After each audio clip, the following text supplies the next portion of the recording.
I also wanted to be a gangster. It's not really working out for me.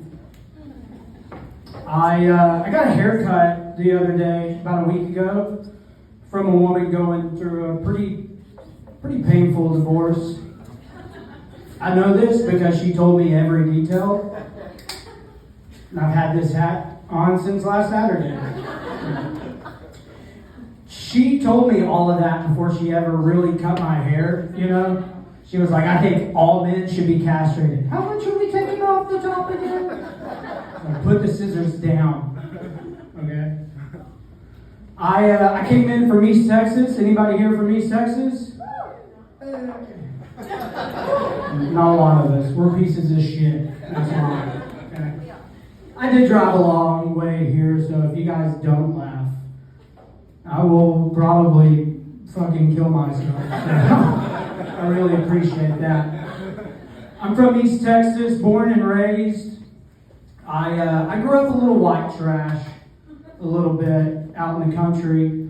Like if you go drive down my road right now, you'll just see dads fist fighting their stepsons in the front yard. You know, I'm still a little bit white trash. It's not all out of me. You know, every time I have sex with my wife, her credit score goes down. Which is worse, she's still at a 750. We are not having a lot of sex. I was actually raised in a town called Fruitvale, Texas. It's a town of about 3,000 people. Real small country town. You can tell it's a small country town because half the people you meet there are legally named Bubba. And I don't know if you've ever seen a Bubba, but they're usually in overalls, Crocs, you know, an outfit that says, don't check my search history. So, I've never had anybody named Bubba ever tell me anything worth knowing, you know. They've never been like, hey Michael, here's what you want to know about Roth IRA. I've had them send me a picture of a shit they took. It's about as smart as it gets. You know, that's why there's no CEOs named Bubba, you know. Tell me this, would you not be terrified if you got on a plane and you just heard immediately, ladies and gentlemen, this is your Captain Bubba. You're shitting your pants, you know? You're like, this is another one of those planes that's just gonna land upside down. So, you know he's drinking the entire time he's flying, just listening to Leonard Skinner. So, not a very manly guy either. You guys can probably tell from my Avril Lavigne look. I only grew this beard so people would quit thinking that my wife is a lesbian. So, thank you guys. You guys did not like that. Thank you. I'm keeping this ping pong ball. Nobody took it back from me. Hell yeah. What was I saying before? I don't even remember. What was that? Do you remember? Anybody white trash? What the fuck, dude? I wasn't even talking about comedy. I am white trash. I am white trash. No, I was saying earlier, I'm not a very manly guy. My son told me the other day that if I was a transformer, I'd be a Kia Soul. So that hurt a little bit. Another thing that hurts, and don't get me wrong, I know we're in a little bit of a DFW crowd. Back in East Texas, this stuff flies a little bit better. But when my wife and I first met, she thought that I was gay. I don't have any kind of problem with that. But it's kind of like if you're in a room and somebody farted, but you didn't fart, but somebody's like, hey, you farted. And you're like, I didn't fart, you know? That's not a joke. I just wanted to kind of explain myself so I don't get canceled on TikTok. So my wife thought that I was gay when we first met, and we sat and talked for like 4 hours, and still by the end of it, she's like, I think we slept with some of the same guys. I did also pull up to our first date in a light blue Nissan Cube. I look like Mario from Mario Kart, just pulling up. Just see that friggin' banana peel back there? All over the road. Italians. You know? But I get it. I know what I look like. I've got a little bit of a look to me that says I apologize a lot during sex, you know? And I have a little bit of a look that says the only testosterone I have in my body I caught in my mouth, so it's cool. It's okay. Immediately after I was saying that, I was like, this microphone kind of looks like a dick.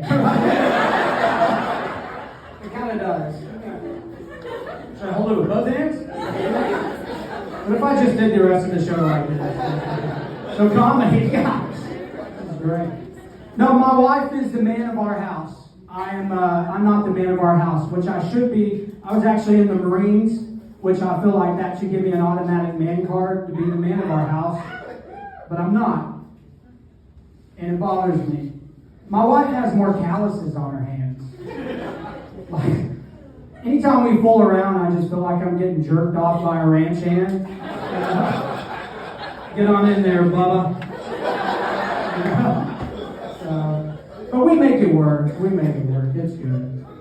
We make it work. The fuck did I write there? I can't even remember.